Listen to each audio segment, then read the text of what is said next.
चाषी भाई मान के विशेष अनुरोध जदि आप डालुआ धान चाष करवार लगी जाऊन रवि धान चाष करवार लगी जाऊन आघर जेन जेतकी धान दाई सारा पर जेतकी नड़ई थिला सेटा के पूरा पूरी नहीं करूँ इटा परिवेश लगी केतने केते खराब इटा के आप 200-250 टଙ୍କା खर्चा कले आराम से खत हो पारे जमी रे आपनकर नाइट्रोजन रो फेर गे अधिक बढ़ी जावा इथिर लगी देखुन आगुरु काना होतला आगुरु डिकम्पोजर प्रस्तुति करवार लगी चाषी को बहुत परिश्रम पड़ूला किंतु आधुनिक विज्ञान रो अवदान बोले हेबा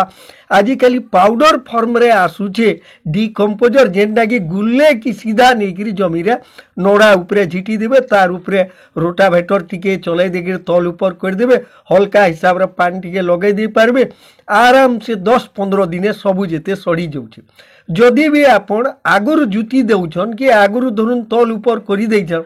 और जदि हल्का अच्छे बोले से उपरे भी सीधा डिकम्पोजर के स्प्रे कर देबे दर्शक बंधु इटा होचे आधुनिक विज्ञान रो बहुत बड़ अवदान बोलिकरी आपण 200-250 टଙ୍କା खर्चा करी आपण सबू के खत करि पारबे इथि लगी आपण को कहीं जीवा के नहीं पड़े ई वीडियो रो डिस्क्रिप्शन रे फोटो माने अच्छे मिस्टर ग्रीन डिकम्पोजर इटा के सीधा क्लिक करी आपण सीधा घरे थाई करी मगे पारबे आपण इथिरे अधिका पैसा भी बेसी खर्चा नेन गुटे एकड़ लगी 750 ग्राम लगुचे सीधा गुली करी आपण आराम से पूरा व्यवहार करि पारबे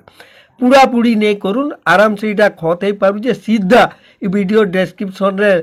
फोटो मारे अच्छे से फोटो के क्लिक करी आपण मगेगिरी इटा के आपण व्यवहार करूँ निजर जमी के निजर परिवेश के वातावरण के पूरा सुस्त रखबार आपनकर योगदान केतने केते दरकारी है 200-250 टଙ୍କା खर्चा करी सबू के आराम से पूरा सड़ेगिरी आके आपण बढ़िया हिसाब रे डालुआ धान चाष करि पारबे निहाती इटा के ध्यान दोन पूरा पूरी नहीं कर।